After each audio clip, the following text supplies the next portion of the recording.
getting too old for this. I don't know what's creepier about this outfit. The fact that I'm wearing it or these gloves. Since when do cats have 3 fingers? Halloween, it's the scariest, creepiest time of the year, and usually it gets you in the mood to play some spooky games. But the one big question you might have on your mind right now is, out of all the outfits I could have chosen from Spirit Halloween, why did I pick Cat in the Hat? I don't watch scary movies and I don't play scary video games. I can't think of a genre I'm less versed in than spoopy stuff. So growing up, Cat in the Hat was the scariest movie I ever watched. That movie is terrifying. Whatever. Alright, today is a day of holiday cheer. It's a day of Halloween spoopy scariness, and it's a day where we all want to play scary video games. But the question you might have on your mind is, what are the scariest games I can play portably on my Nintendo Switch? Here's the thing, that's not a question I'm qualified to answer. As I said, I don't play scary games. I've played quite a few in preparation for this video and pooped my pants on more than one occasion, just so that I could bring some scary, spoopy games to your table this Halloween season. I'm just gonna shut up and get on with it. This is a list of 10 scary games for Switch. I hope you have a fantastic time watching it. It's not a video that I would take seriously in the slightest regard. I'm 29 years old, sat here wearing a Cat in the Hat outfit. If you take this video seriously, there's something more wrong with you than me, and that's saying something. Let's start the video.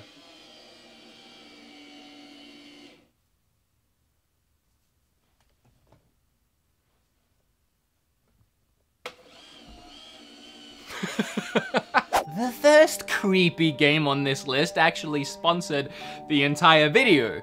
Call of Cthulhu. Or Cthulhu, if I'm pronouncing it correctly. Before we talk about horror video games, I think it's important to pay tribute to where many popular horror stories and writings began. Specifically back in the early 1900s, when authors like H.P. Lovecraft, an American horror fiction writer, wrote some of the most influential spooky tales of our time. And in an ironically, horrifically sad way, Lovecraft actually died at the young age of 46. He passed away to cancer that formed due to his malnutrition. His works never paid him much, so he often went weeks without food. With his works so celebrated, even to this day, and monuments being built in his honor since his passing, it's unbelievable to think that at the time of his life, he wasn't able to even provide for himself. However, his memory lives on through his books and the media that adapted from his works. And one which book and adaptation comes in the form of this first Switch game, Call of Cthulhu.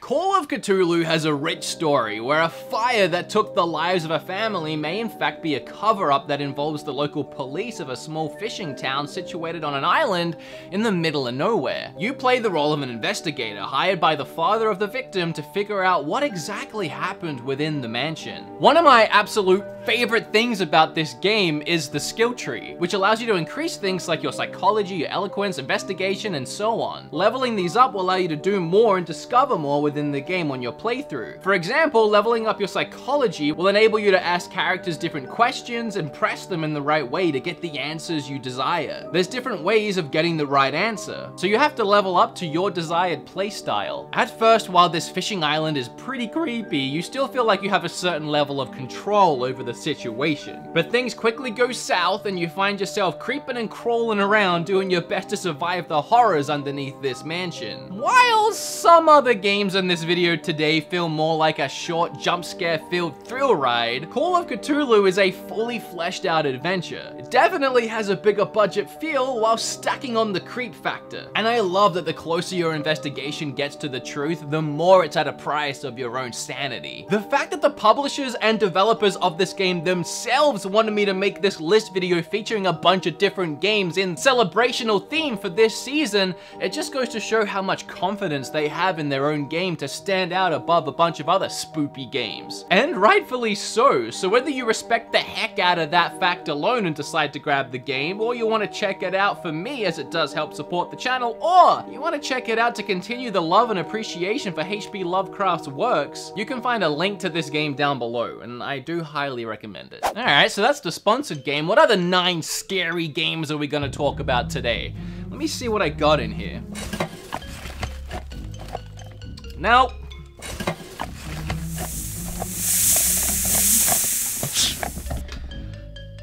I know there's a game in here somewhere. Oh, give me a high five. Ah! You know, somehow after seeing a disembodied hand, a bloody knife, and a snake, there's probably nothing left in here that could actually scare me. Ah! Forgot about that thing. Oh, finally. Ghostbusters. That's not scary, but it's on theme.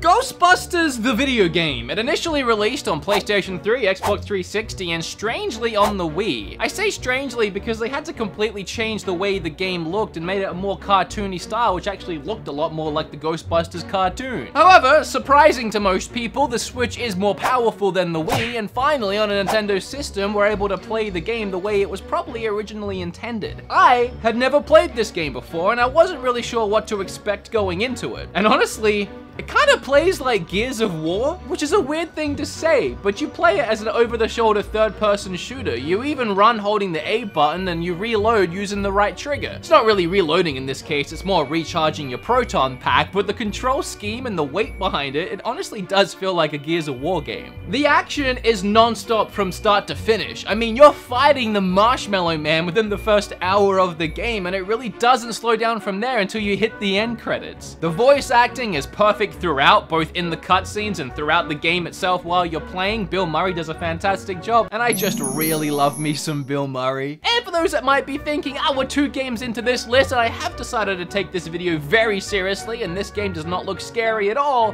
just wait till you play it. There's actually some pretty freaky themes. And Dan Aykroyd's character, whose name I can't think of right now. Hey, Kim? At one point of the game, you find this creepy nursery area and you hear kids laughing and screaming, and Ray tells you that it's dead children. It's creepy, all right. Hey, if you're a fan of Ghostbusters or just great video games, Ghostbusters the game. This makeup's getting really itchy. Oh, the Cat in the Hat. Outlast is a game that I just flat out refused to play until I had to make this video. I gotta be honest, I didn't play it long. Outlast is set in a psychiatric hospital. Yeah, that's it, I'm out. Hey, where'd my glove go? The thing I hate about this game is the thing that probably makes it so great. You have no way to defend yourself. You just walk around these hallways and corridors with a camcorder. The camcorder has night vision mode, so that's the only way you can really see things in the dark. You spend a lot of this game running and sprinting down hallways in the pitch black of night, stopping once in a while to bring up your camcorder and make sure you're heading in the right direction. The right direction most likely being away from whatever the heck that thing is. It's just about one of the freakiest things, bringing up that camcorder and seeing something standing right there in front of you. The only thing I will say is, even in my short time playing this game, I got a little sick of having to run around and hide from things all the time. It was creepy for sure, but it became a little tedious having to push past the same monster again and again to hit a hiding place. But then every time I fooled myself into a false sense of security around another corner, I find a jump scare that would reawaken me and remind me why I don't play horror games. Also, it sucks when the camera battery died.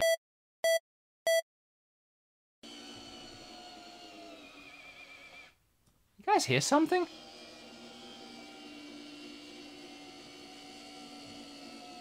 Much like Outlast, Amnesia is another game I wish people would forget about and stop asking me to play. You get it? Forget about it? Because it's empty. In Amnesia, you wake up in a strange castle and surprise, surprise, you can't remember anything. You got amnesia. That was a twist. And lucky you, I guess, you left a note for yourself before you forgot all the things. Unfortunately, all the note says is that you gotta kill a guy and that you're being chased by a guy. Well, damn, Daniel, if you knew you're gonna be able to leave a note for yourself, you think you'd leave a little bit more than that. In Amnesia, you need to deal with losing your marbles. You get easily freaked out and start seeing visions. So, you'd be best to try and stick in the light. Or stick in another Switch game, because this one is too scary. Whether that be lit up areas of the castle or using your own lantern if you can keep it fueled up. We also have some light puzzle solving here in the form of finding objects and holding onto them until you find out what it is they actually do, you know, point and click style. Now, this is a collection pack for Switch. There's a couple other things bundled in. There's the Justine thing, which is a much shorter version of the game, and it's weird and has different endings. And then you have A Machine for Pigs, which is apparently a sequel to the original game, but since I noped out of the first one pretty quickly, I wasn't about to yuck back into the sequel. If you like being spoopy scared, this is one of the better ones to get spoopy scared with. Okay, can you please be quiet? If I've told you once, I've told you a billion times. When the Cat in the Hat starts filming, you stop going side to side. That's it, Larry. You come back here right now. Oh, that's right. Larry, get back here right now, young man. Just you wait till your father gets home. Whether you're a fan of horror games or not, I think we all have to appreciate what Darkwood managed to accomplish. For me, the scariest horror games are the ones that are played in first-person view. You know, putting me in the realistic position of a would-be victim about to die horribly at the hands of an alien ghost, poltergeist, machine monster pig. Cat in the Hat, y'all. It's much harder to evoke that feeling of dread from other gameplay styles, especially a top-down adventure style. But again, that's what makes Darkwood so beautifully terrifying. In this game, there's a virus taking over the world, and it's your task to try and escape both it and its infected inhabitants. The first thing that stands out to me is the way your flashlight bounces off the environment, especially so when it shines through the trees, casting a bright light that becomes your only field of view. Meaning, even though this game is top-down, you still can't see everything around you unless it's in your field of view. This is brilliant because it somewhat brings you back into that first-person perspective, not knowing what's around every corner or even right behind you. Unlike some of the other games on this list, you are actually able to arm yourself in Darkwood, either with the items you find around the world or the things you craft for yourself. I'm not able to craft things because I'm a cat, and apparently cats only have 3 fingers. I'm not sure if one's even an opposable thumb. Oh yeah, it is. What this game does best is its atmosphere. From the before mentioned visuals and lighting to its music and sound effects. It creates an eerie and extremely tense ambiance throughout the entire game that constantly keeps you on the edge of your seat. If I wasn't so full of Halloween chocolate weighing me down, making me feel lethargic and lazy, I'd run around this game room and grab every copy of Resident Evil I have in the house. But I am lazy, so here's Resident Evil 5. One of the very many Resident Evil games that's on the Switch now. We have the Origins Collection, which has Resident Evil 1 and the prequel Resident Evil 0. We have 4, 5, and 6. We also have Revelations and Revelations 2. I'm honestly surprised 2 and 3 haven't been ported yet. What with the new remake of 2 and just the fact that I feel there really isn't that many ways to play the third game. I think I have it on PlayStation 1 and that's it. I have Resident Evil 4 on everything. Even my toaster plays that game. I'd say the 5th game is easily the least scary. They leaned way more into an action-adventure style game, and while I do enjoy it for its co-op action, there ain't a scare to be found in here. Although the first couple Resident Evils will always be the creepiest, especially the first one with its tank controls. That always made trying to escape zombies a terrifying clunky dance. 6 flat out sucks, and that's all I'm gonna say about that. There. And then you have the Revelation games, and these might be my favorites, honestly. The original was built for the 3DS, so it's a perfect handheld game, and the sequel knocked it out of the park as well. Both of these are really fun games. Not spoopy. They're a little more scary than some of the other titles, but still not really. But hey, there you go. Resident Evil. Zombies, Halloween, they go together like chocolate and peanut butter, which also go really well in Halloween. In honor of the next game, I'm gonna review it with my eyes closed, because in perception, you can't see. It also means I can't read my hobbled together script that I wrote on my phone, so this should be interesting.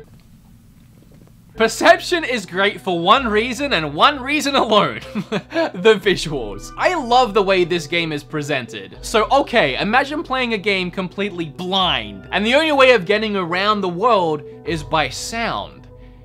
And that's this game. I love the concept, but again, it's the way it's presented that really seals the deal. All these moving lines and motions that represent sound bouncing off the walls or wind blowing down hallways is fantastic. And of course, coupled with the visuals, you want the sound to sound soundy, since it's a game that relies heavily on sound. And oh boy, let me tell you, the sound in this game is as soundy as it gets.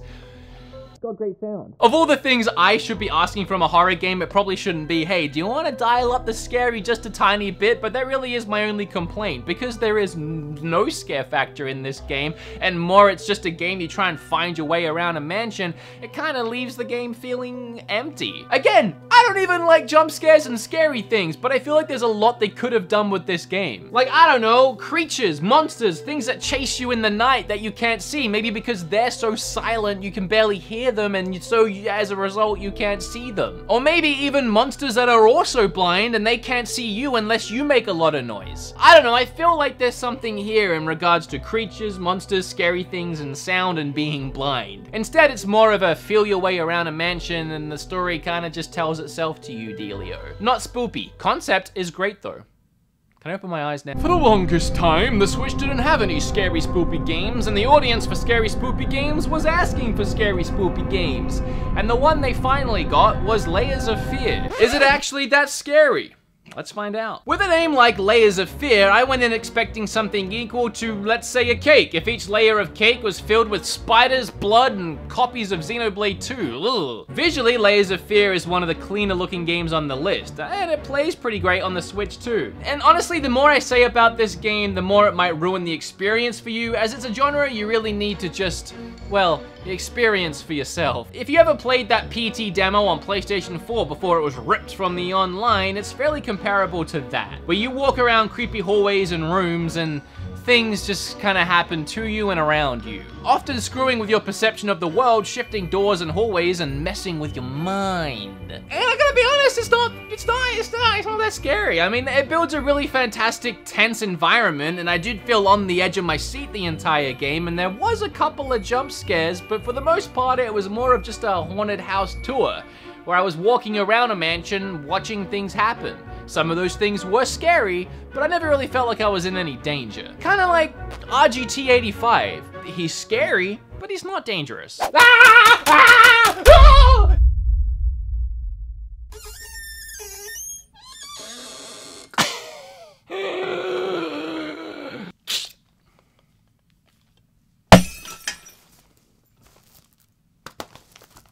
Friday the 13th. And Dead by Daylight. I reviewed both of these games very recently in 2 separate videos that I'll leave down below in the description, but I feel like I'd be amiss if I didn't at least mention them. I mean, we're talking about a horror, creepy, scary time of the year. I actually sat down and watched Freddy vs. Jason for the first time, and it was both the first Jason movie and the first Freddy movie I've watched. I told you, I do not watch scary things, and I gotta say, the movie was not scary. It also wasn't very good. However, again, I'd be amiss if I didn't mention these games, as you can play as Freddy in Dead by Daylight, as well as a bunch of other scary people from Mike Myers to other franchises I am not aware of, as I am so noob when it comes to this kind of stuff, and Friday the 13th, a game that I really, really love. I think it was important that I mentioned these 2 on the list, even though, again, I did talk about them recently, because they're the only games you can play online with friends. So if you want to learn more about these games, I'll leave those links down below. They're perfect for Halloween! One more time, I do have to give a hand to the sponsor of this video, Call of Cthulhu. Just download it, buy it, play it, and support them for supporting me. It also supports me. And I mean, I don't know, H.P. Lovecraft, that whole spiel I did at the beginning. I mean, he's dead. So, I mean, you won't care much. And if there was ever a video for you to smash like on, it's probably one where I sat dressed as Cat of the Hat for an hour. Subscribe if you want, I don't care. Look, this knife, it's like the blood moves. It's so much cooler than I thought it was when I bought it. I just thought it was like stained with blood or something. Happy Halloween! I'll be 30 next year. I don't know what I'm doing with my life. I hope you have a happy Halloween.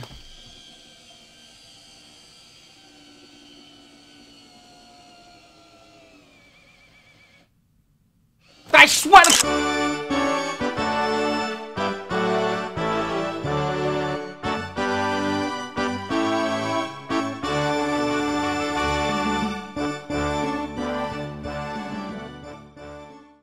It's not as deep as I thought it would be. Don't you...